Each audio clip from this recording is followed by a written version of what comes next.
Hello, everyone. It's good to see you all having conversations. Hopefully, you've all had a delicious lunch.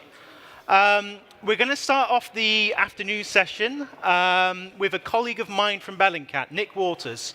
A couple of years ago, during the siege of Aleppo, there was a social media account set up by a young girl, Bana Alabed. And there were lots of claims from people who were pro-Assad and pro-Russian that this was a fake account, that this wasn't a real person.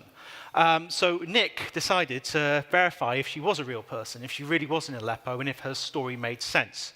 For this, he was a laureate for the European Press Prize for his work, and you're now about to see the work that he did finding Bana. Thank you.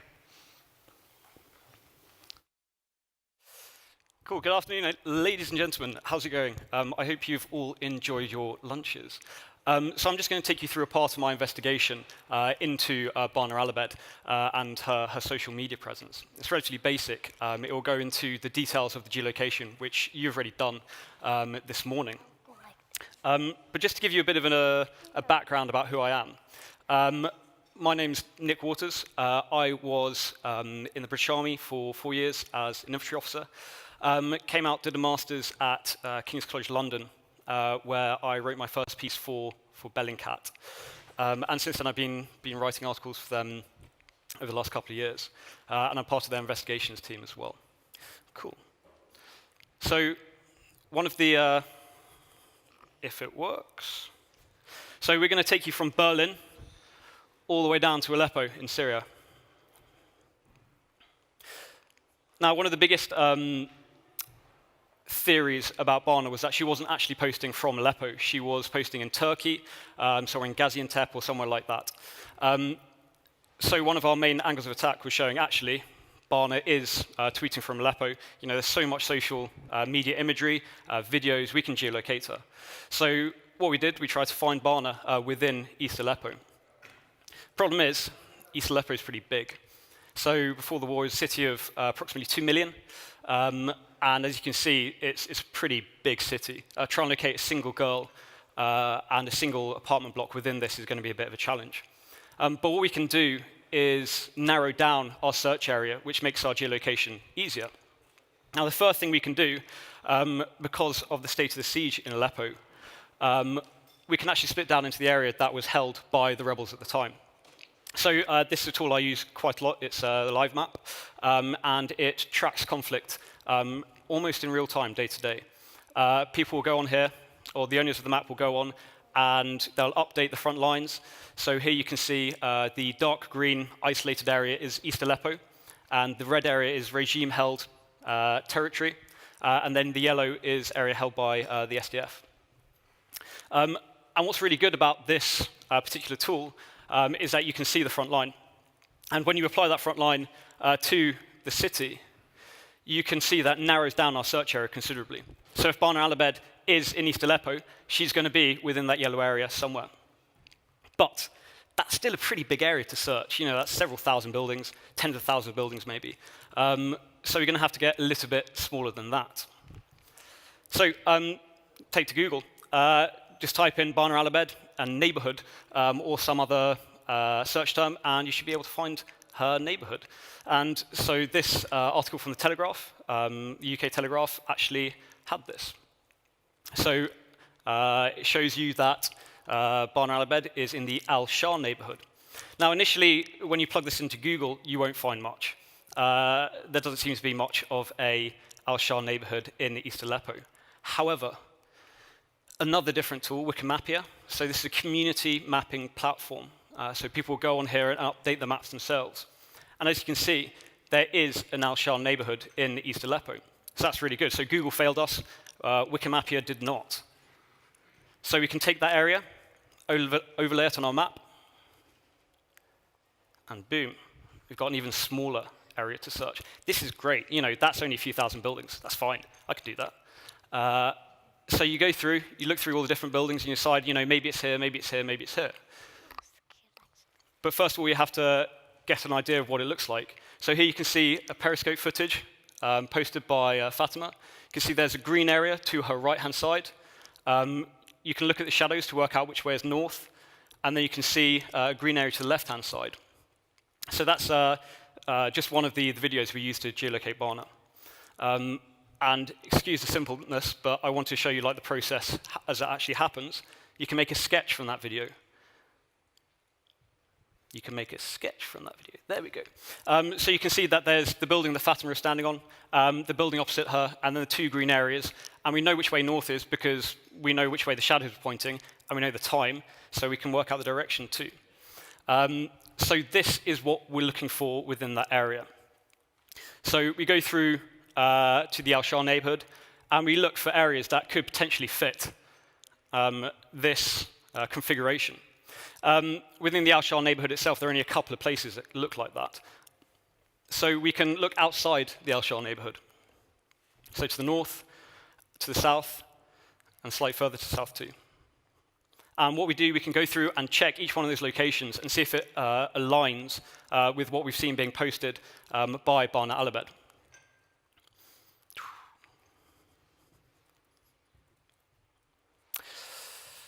Didn't work. I was supposed to zoom in. Hang on. No. OK. So we look at this location, and I believe that this location where Fatima took that video and is taking the pictures. A huge amount of the media was filmed from either this rooftop or within the flat itself. So we're fairly confident that this is the home of Bana and Fatima. So I believe this location on the right, and I'm going to take you through the process of actually verifying that this location is that location. So the first thing you'll notice, in the bottom right-hand corner of the screen in pink, there is a paved area within the park with a very distinct square shape. You can see that on the right-hand side. You can see the road that runs on the far side of the park, and which runs up past a quite distinctive building with a red roof, or two red roofs. And then if you get closer, you can see on the left-hand side, there's the brick wall, which you can see on the right, outlined in a square box. And on the right-hand side, there's the salmon pink wall. And so if you actually look closely at the video, or sorry, the image, you can even see the wall in front of Fatima from what she's filming. And you can work out exactly which building Fatima has been filming on. You can then use other imagery to work out exactly where in the building they are. So on the left-hand side is a composite image we put together, which shows the outside of their flat taken from a balcony. And you can even see the white car in the satellite imagery and in the imagery that was posted on social media, which makes the viewpoint from there. And then looking at the left-hand image, we can work out which story the Alabed flat is. So first floor, second floor, third floor.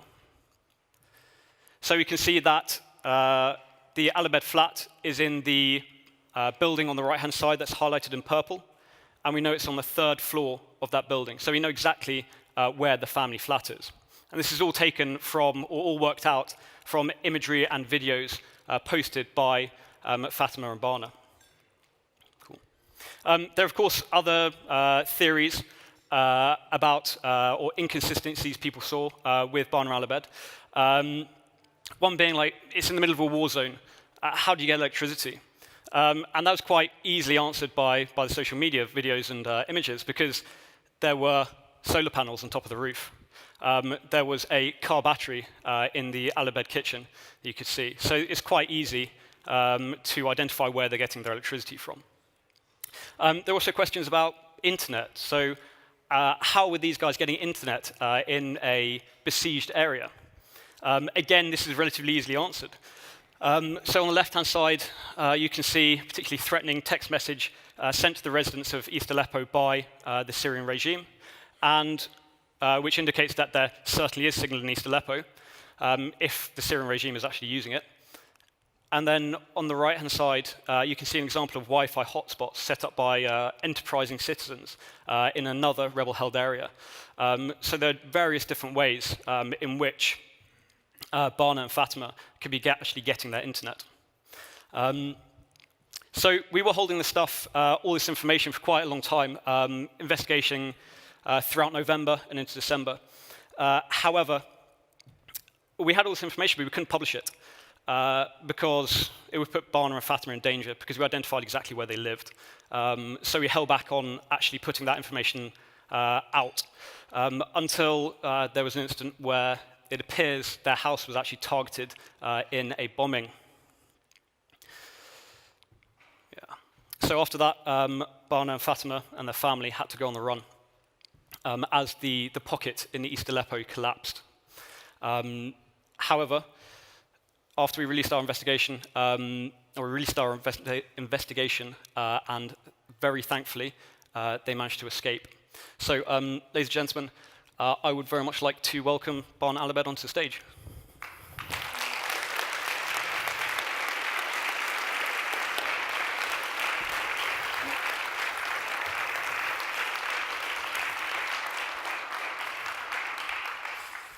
How's it going? Fine. Cool. Shall I ask you some questions? Yeah, sure. Cool, cool. So, how are your family doing? They are great. They are happy. We are happy too. Cool. Happy days. Are you happy? Yes, I'm happy. Banging. Nice one. So, you've recently released a book. Did you enjoy writing it? And why did you write it? Yes, I enjoyed writing it because I want to tell the world what happened in Syria and what happened to the children, because all the days there's bombing and many children were killed and people. So I want to tell the world what happened in Syria. So I started to tweet and then I wrote my book and then sent it to the world so they can know our story in Syria. Cool, cool. With all the stuff that you do and the extra stuff that you do outside of school, how do you have time for school? There's time, actually. Because I want to go to school. Yeah. Yeah, I like to learn many different things. And actually, I feel happy because I learned English. I like to learn different languages. Now, I'm going to school to learn Turkish because I'm living in Turkey. Yeah. I need to learn. But when I come back, I make tweets. Yeah, so it's easy. Oh, fair. And with that schooling, what do you want to be when you grow up? I want to be a doctor so I can help the children and to save them from anger. An admirable profession. And is there anything else you want to say to everyone here? Yes. Thank you, all of you. I'm so happy to be here with all of you today. What happened in Syria is so sad. I will always ask, why didn't the world stop the war in Syria? Many children in Syria have a story of pain, destruction, and sadness. The war is for no child in this world. Who shall bring my memories, my lovely home, my dear friends, my school? They destroyed our childhood. The war is for no child. Many children were killed. Many schools were destroyed. How can the children live like this situation?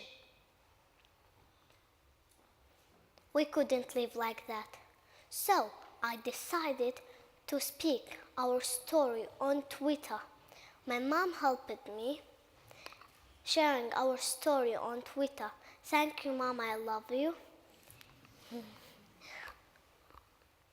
I believe I made many friends on Twitter and I made all the world know what is happening in Syria right now. I want to thank my friends on Twitter and the world. They dreamed of helping Syria. We can't keep silent, so the world can help the children and hear their voice to help them and stop the war. The story of Syria is so big. We should tell it, but there is something missing. Is number one, is peace. I hope the world will bring back our hope and our childhood. I hope we shall overcome. I want to tell of all of you, can you help me singing this song, We Shall Overcome? We shall overcome. We shall overcome.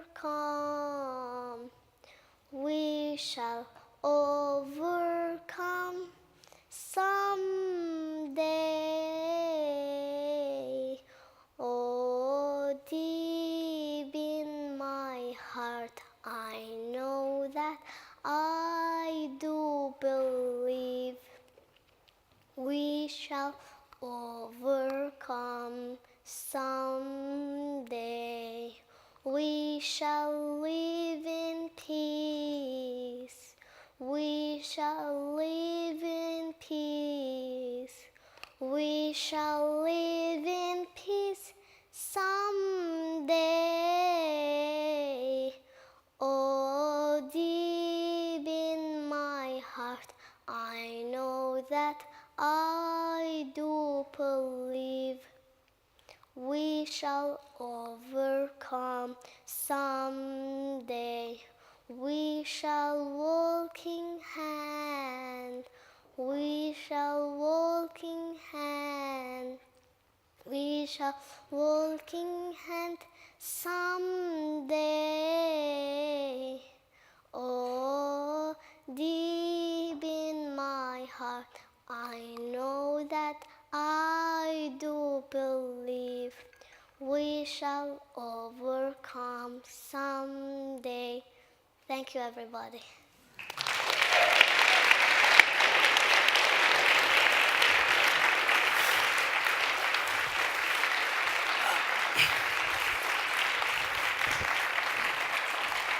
So we also have a t-shirt, a Bellingcat t-shirt for you. Thank you so much. Cool, no drama. So that's your present. Cool, cool. Ladies and gentlemen, thank you very much.